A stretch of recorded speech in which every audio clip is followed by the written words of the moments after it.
What is good, my friends? We're back with another episode of India and Stuff, the show for behind the scenes, in betweens, and all the other stuff.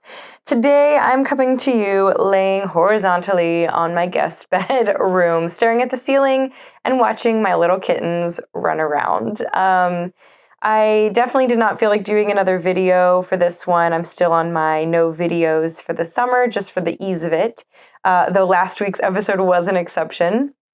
But I wanted to chat today because I feel like last week's episode, I definitely wanted to be honest about where we were at, but I also don't want to just be doom and gloom without giving practical advice or kind of an open ending to the way things are going. So hopefully this one is a little less sad. And I was just trying to be honest with where I was last week, and I know y'all understand that, but hopefully I can just bring some solutions to the table as well. So this week is all about budgeting and money saving tips, since last week's was mostly about just being sad that we are, looking for more income and jobs and kind of in this, what feels like an endless hustle. Hopefully this episode can maybe give some thoughts on how to budget in this crazy economy, some stuff we're trying out to manage being adults these days, and be a little more hopeful. But we will see. I also just, goodness gracious, I also just feel like one more complaint before we dive in. The cost of living, I can get on this horse all day. The cost of living these days is what? Like, I think there's been tons of data out there that's showing like 30% higher, 60% higher, just generally to buy a house, to rent, the cost of insurance, the cost of a car is crazy. And the pay gap doesn't match nearly the same level of inflated goods and services and cost of living. So it does sometimes just feel rather hopeless. And I love a budgeting tool, and I'm trying to listen to some of those wise sages out there who have mastered budgeting. But sometimes, more often than not, the voices like Dave Ramsey and others just they're so out of touch with what it's like to be a young adult these days, especially to be an entrepreneur these days, which is so ironic because Dave Ramsey is an entrepreneur and all his advice is for non-entrepreneurs. It's like, don't do what I did because I'm now a multimillionaire, but you do it the slow, boring way where you'll just eat beans and have a terrible diet and, ruin your gut health because you're never going to eat anything that's healthy and have a super unhappy life because you never get to go to a restaurant or go to the beach or anything. I don't know. It's just like really hard for me to ingest that information at times because it feels so out of touch with what it's like to be a young adult, to try to keep up with mortgage payments, try to find insurance while being self-employed, have cars that we use until they go out that are just constantly acting up and, losing jobs left and right because of the economy or just the way that the market is treating creatives. It's a lot. So anyway, I'm going to do a big collective exhale. Here we go. Deep breath. Let's dive in.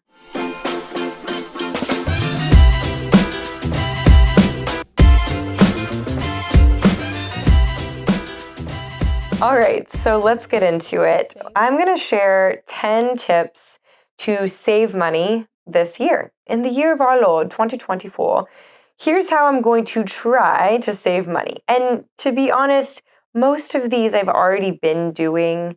So I'm just sharing them with you so that if you're trying to save money this year too, here you go. But one or two of these are different and new, so hopefully that can be something we can try together. But my first one that I say with a grain of salt, because I am fully someone who is like, yes, save money, try to eat in more than out, try to stay in and not do so many outings. But I'm also like, life is not promised, to anyone. Life is really short. Go enjoy, savor it, go support a small business. It's really hard for me to walk that fine line. But I will say number one is do coffee at home. If you're a coffee drinker like me and you like lattes, especially if you like lattes, the average latte price that I've been seeing recently is $6.50 for like a flavored latte. So like $6 to $7.50 seems to be the normal price these days, which I think is kind of crazy. But let's say you spend $6 a day on a latte at a coffee shop. That is $186 per month. So if you just took that 186 and bought like a little espresso machine, I think ours was 150 from Target. It was a wedding registry gift, but it was only 150.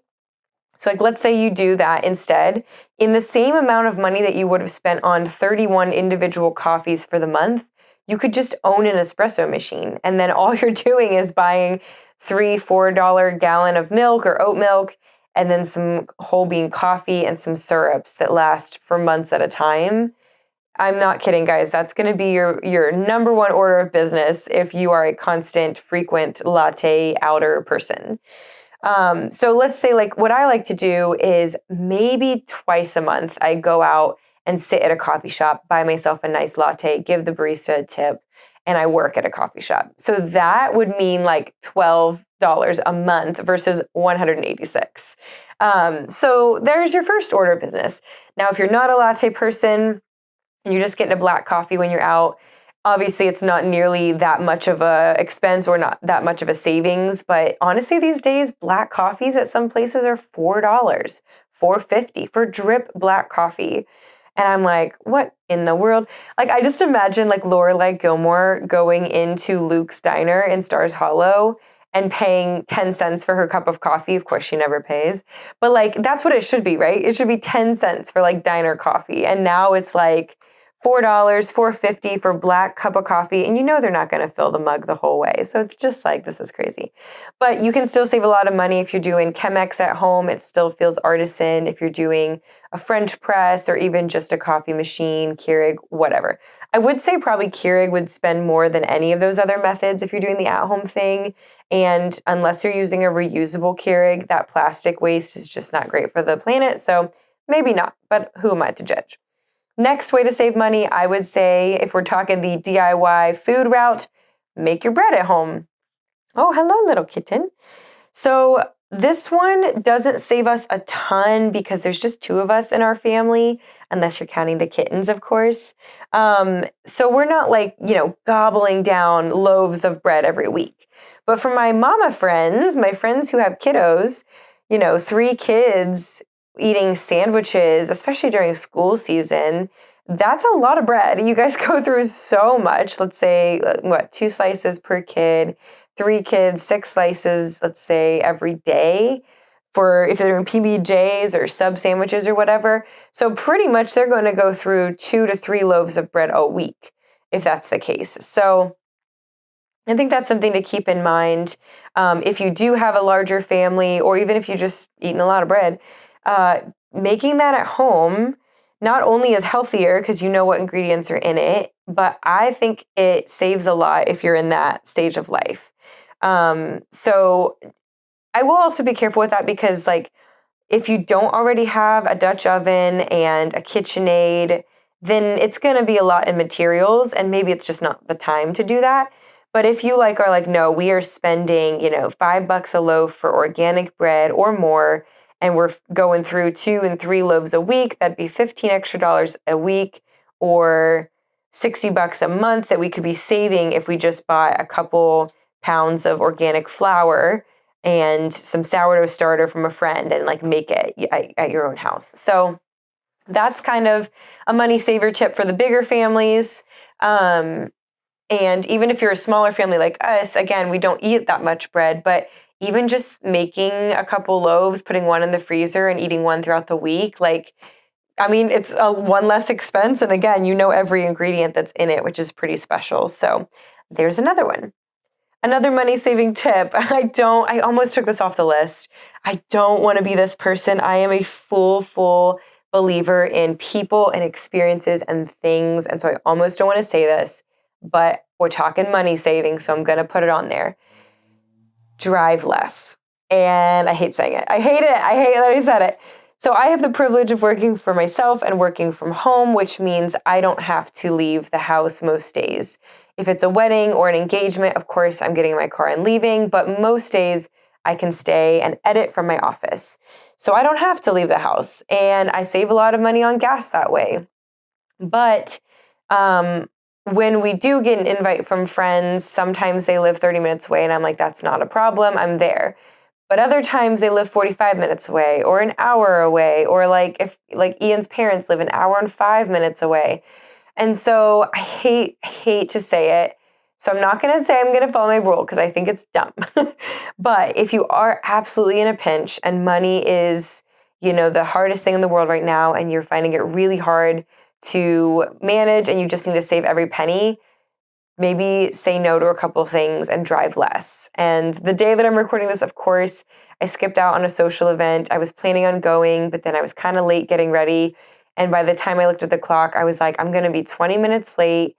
It's all the way across town, and I'm going to spend $10 in gas getting there and then have to buy a drink because it was at a bar.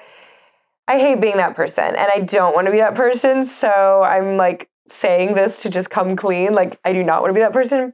But because we're also in a money saving era, and I was like, I'm going to save probably $20 if I just stay home. I chose to stay home.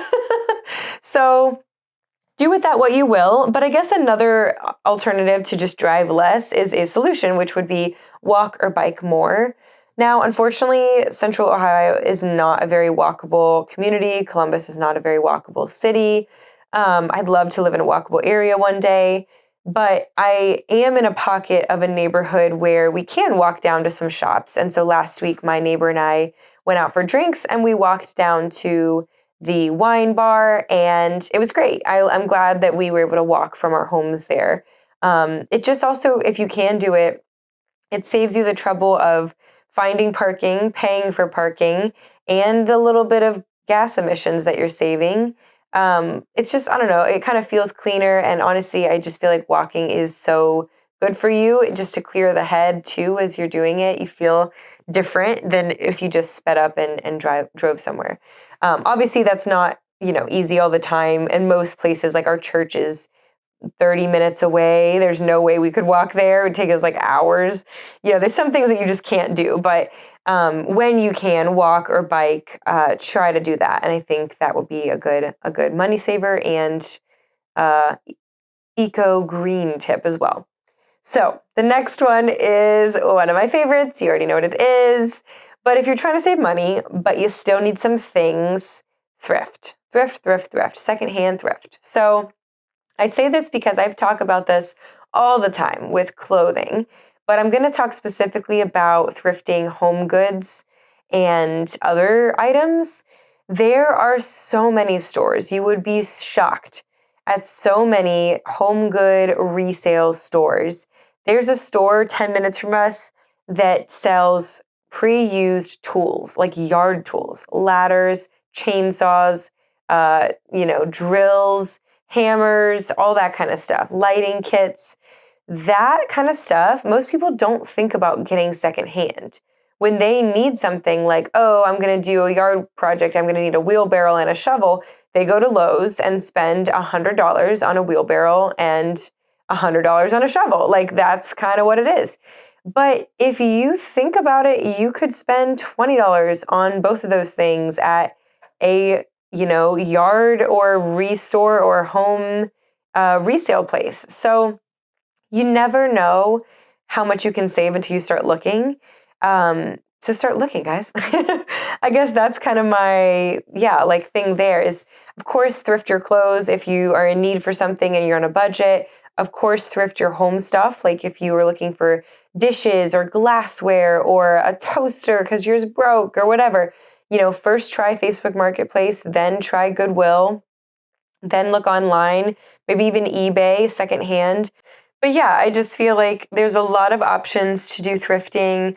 It doesn't have to be going to a smelly Goodwill and walking around. It could be online secondhand resale. It could be buying something off Facebook Marketplace, buying something from a friend, trading something with a friend. Any of that counts. So don't be discouraged if you absolutely need something new and you're not able to pay the price. I think another thing we can do to save money is just get off Amazon. Like Amazon pushes products you don't need and convinces you that you need them purely because they were marked up from a fast fashion or poorly manufactured company, and now they slash their prices to make it look like a sale and a deal when it's really just manipulation. It is a scammy, schemy marketing tactic 101. It's just, doing sales to convince the mass majority we need crappy made, useless products. So that was kind of harsh. Some stuff on Amazon's really great, but still, you don't need it, most likely, or you can find it secondhand. All right, tip number 5. I'm going to speed this up because I got to go. Tip number 5, cut down on subscriptions, blah, blah, blah. I'm still a firm believer, don't tell Netflix, but I'm still a firm believer that we should be able to share passwords. So I may or may not be sharing a couple accounts with a couple people, and I think that's fine. I think that's how it should be. Sharing is caring. But if you can't do that, or if it's just getting too much for you, I think it would be a really wise choice to just cut down on those subscriptions, go through your credit card history, find any reoccurring expense, and then decide, is this necessary? Is it necessary right now? Is this something I could pause? Is it bringing me happiness and joy? Is this one of those things that I could do without and be just fine? Is this something that I need to keep for a while? Whatever. For us, we went through and got rid of a couple things. Some were necessary expenses, like I had to pause my therapy. I had to pause my massages, which kind of act like, that sounds really bougie, but it kind of acts like physical therapy for me because my back is really messed up. And those really help after double wedding weekends. But it's like, of course I'm going to pause that and I'll just do a back roller at home, or I'll just do some extra yoga. Like that's a no-brainer when it comes to, we're saving some money. But other things we kept were like Netflix. Like watching movies and shows is one of the things we look forward to as a couple. It's something we can do that's really inexpensive, comparatively to going out to see a movie or going on a date night. And it's something we do pretty much at the end of every day. So we had to keep that. We're like, no, we want to keep this for sure because this is an inexpensive thing that we do nearly daily.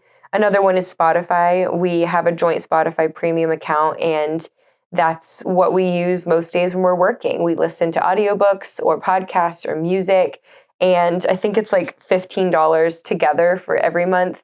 So there might come a time where we like pause it, but we literally play Spotify every single day, both of us. So it's like, okay, that comes down to about 50 cents per person per day. That's kind of something we're cool with keeping for now. Maybe it's less. Is it less than that? Would be 25 cents per person per day? Anyway, so go through those subscriptions, find what you absolutely need and find what you could do without. Next one would be reuse everything. If you're saving money, reuse everything. This is a cute little trend I've been seeing going around on my sustainability TikTok, which is under consumption core. And again, I kind of mentioned this with like, you probably don't need that thing on Amazon. And you can reuse what you've got at home. This is kind of just tapping into that idea even more and making it an aesthetic, which I love, romanticizing everything. But under consumption core just basically means use what you've got. If you, eat a container of pickles and then they're empty, wash out that container and use that to store food in. There's no need to be buying brand new Pyrex containers, brand new Tupperware all the time. Like use what you've got, use it until it's gone, until it breaks. One thing I am going to do, it's going to be more of an expense up front, but I'm really excited to do, is switch our containers to Blue Land stuff. So that will be, this isn't a sponsored episode, but I should reach out to them because I want to get into their products. But that's way better for the environment, cuts down on plastic a ton, but then you use their reusable glass containers for everything. So instead of going through bottle after bottle of hand soap or dish soap, you're just using one glass bottle forever and rinsing it out and then popping in a new tab, what's it called? Like a pod, mixing that with water. And then you're like getting all the ingredients ready to make your hand soap or your dish soap. So, but we kind of do that already. Like we have a glass soap dispenser. We have all these old kombucha bottles that we've saved to reuse as water bottles. We do that with pickle jars. We do that with olive containers, and I use them for everything, like leftover sauce, leftovers, anything. They're glass, you can pop them in the microwave. They're dishwasher safe.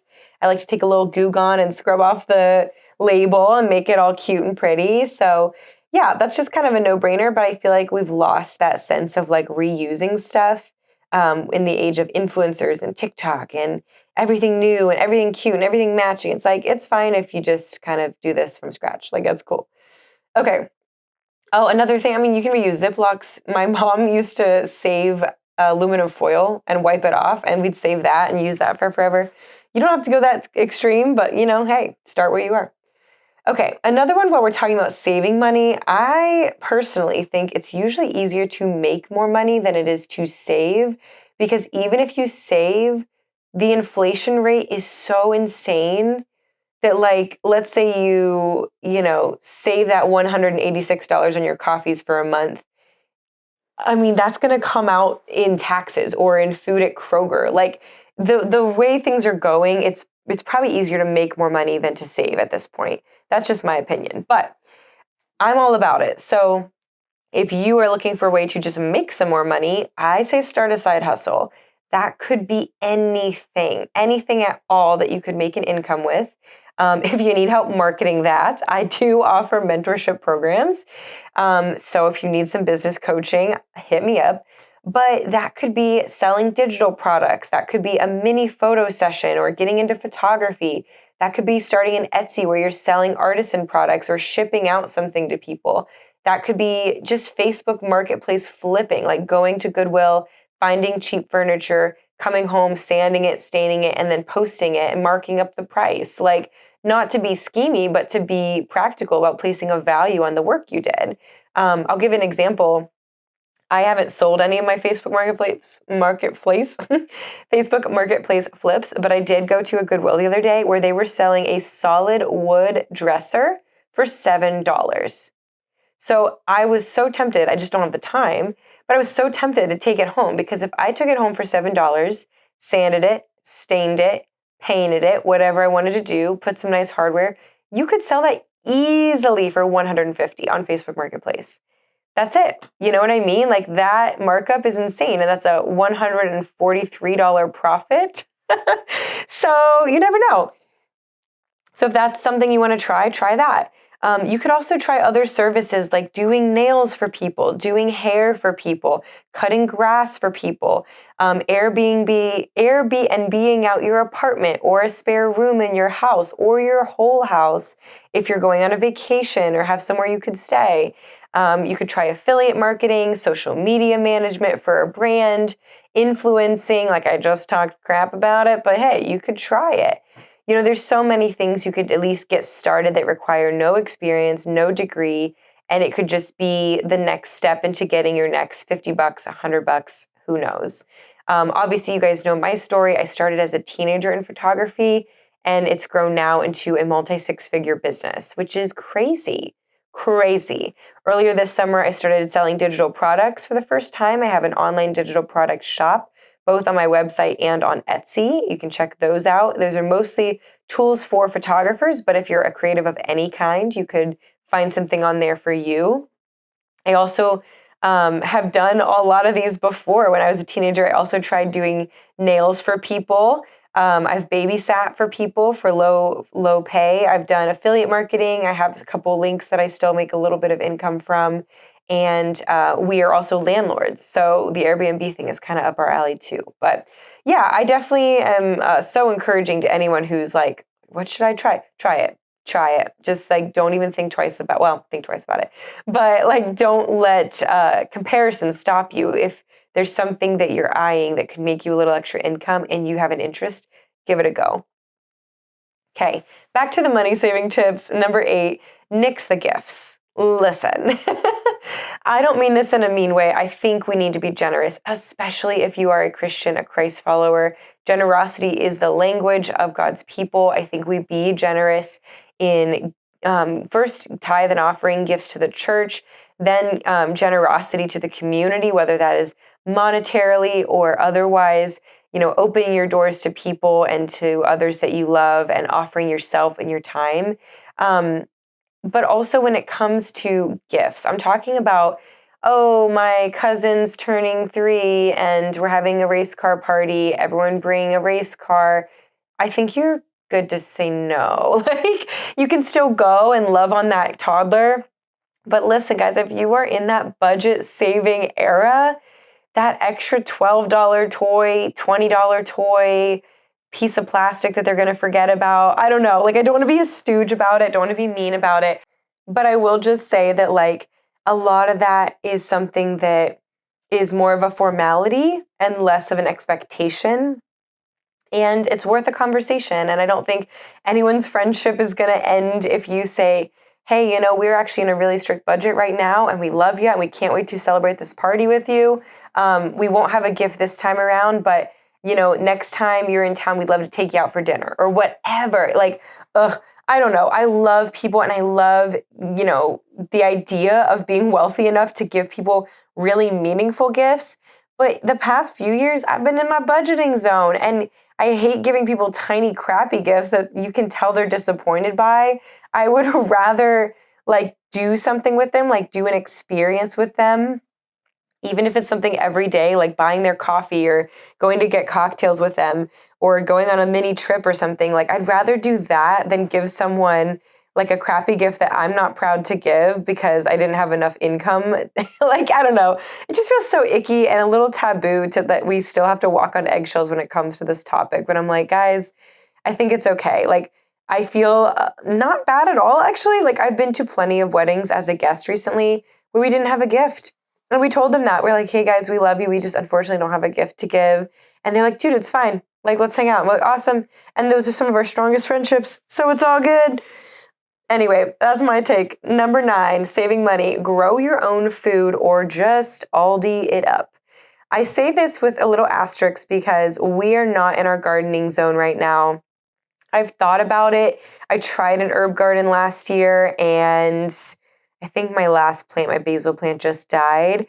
Herbs take a lot of water and we do travel, so 1 or 2 days without water and they're just kind of gone, which is not what I expected at all. But I'm not really in that, you know, time capacity level where I have enough time to tend to a garden. But I do think, especially for my stay-at-home dads or moms, if you've got some time, you've got some land, start with something small. Start with tomatoes or cucumbers or just herbs.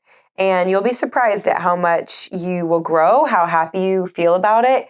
And maybe that'll save a lot of money, especially if you, let's say you do a couple tomato plants, they go really well. You can some of those, you turn them into pasta sauce, turn them into salad, give them away with your, you know, fresh sourdough bread to neighbors. Right, that right there is like money saving and generous and super sweet. So I don't know. The other alternative to that, if you're not growing your food, is just go to the cheapest grocery store that still sells stuff you vibe with. So we try to eat as organically and as fresh as possible, which is really hard, especially on a budget. So we have our like rules. So like if we go to Aldi, we're knowing that like not everything's going to be organic and that's okay. We'll get as much of it organic as we can. But if we're going to prioritize something, make sure it's something that has skin that is like if you're eating it with the skin on. So like blueberries, you're going to want organic. Strawberries, probably going to want organic. But if it's like something that's peelable, like avocado, it's okay to not get organic. You know what I mean? Like some of those you don't need to have it organic. And if you're on a budget, but you still want to prioritize health, you can kind of balance things out that way. And the last thing, money saving tip number 10. This one's controversial. Trust God with your finances. And I'm going to be fully honest. I say that from a scary place. Like my little girl self who watched my parents fight over finances all the time, whose entire upbringing was determined by how much money we did or didn't have, who had to skip out on field trips, was told no all the time, you know, was told I couldn't go to certain friends' houses because the gas money was, you know, too expensive, or that we couldn't go on a field trip because it cost too much, or whatever it may be. I say that, and I try to say that with as much hope as humility. I'm working on that one too. That's what I'm trying to say. Trusting God with finances is hard, and I don't know if it will save you money. I just know that it is something that people of faith should be able to surrender. And I think Jesus talks about not loving money so much in scripture, that it's been honestly like a really interesting and difficult topic to navigate when you see strong, prominent Christians, like, certain people who talk about budgeting all the time, talk about money and making enough and having enough and investing in these stocks and kind of getting involved with companies that seem to step on people and are immoral and, engaging in things like fast fashion and just being not conscious whatsoever to the overall impact that their presence or their money or lack of generosity has on others.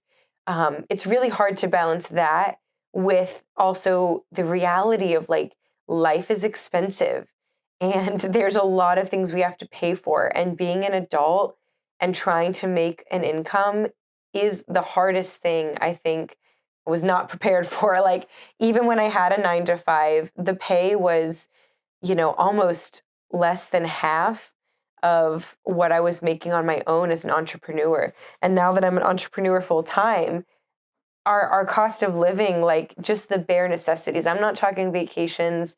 We only go on business trips really, or family vacations. I'm not talking, lavish cars. We're using cars that have over 200,000 miles who are falling apart left and right. I'm not talking brand new clothes or shopping sprees or pedicures. I thrift. I'm doing everything at home. I am talking everyday expenses, just going to the store, paying for health insurance, paying medical bills. That alone feels so inconceivably difficult to do. It's very, very hard. You can hear my little buddy purring right next to me because he cares. Listen to that. He's a sweet boy. He knows I was getting stressed there for a second. Thank you, buddy. But I say all that to say, God is bigger than all of it. I believe that God made this world, made the people in it, and we made the system. So things like money, I think that can be used for God's kingdom, but it's not God's kingdom. You know what I mean? Like, we need to be wise with it. We need to learn how to save it and steward it well. But at the end of the day, it's not what makes you a Christian. It's not what makes you, saved. It's not what makes you at peace. It's just a tool. It's a tool that you can make and then be generous with. It's a tool that you can, use to better the planet and support small businesses and shop well with ethical decisions and businesses and, organic food and culture and experience. But at the end of the day, it's just not supposed to be God. So we need to put money in its rightful place, which is not at the center of our lives. And I find that hard to do, but I also find that hopeful. And hopefully that perspective is encouraging to you too. So that's it for today, guys. My voice is tired. I'm tired of thinking about money. It's crazy, crazy, crazy. I don't have any other thoughts. Hopefully we can get through this year. Hopefully we can get through the next. Who knows what's going to happen? But I know God is good. I know He's in control. And I know that money, when it is stewarded well, can have a really good impact on the world. So let us do that. May we go and be blessed. Thanks for tuning in. Bye.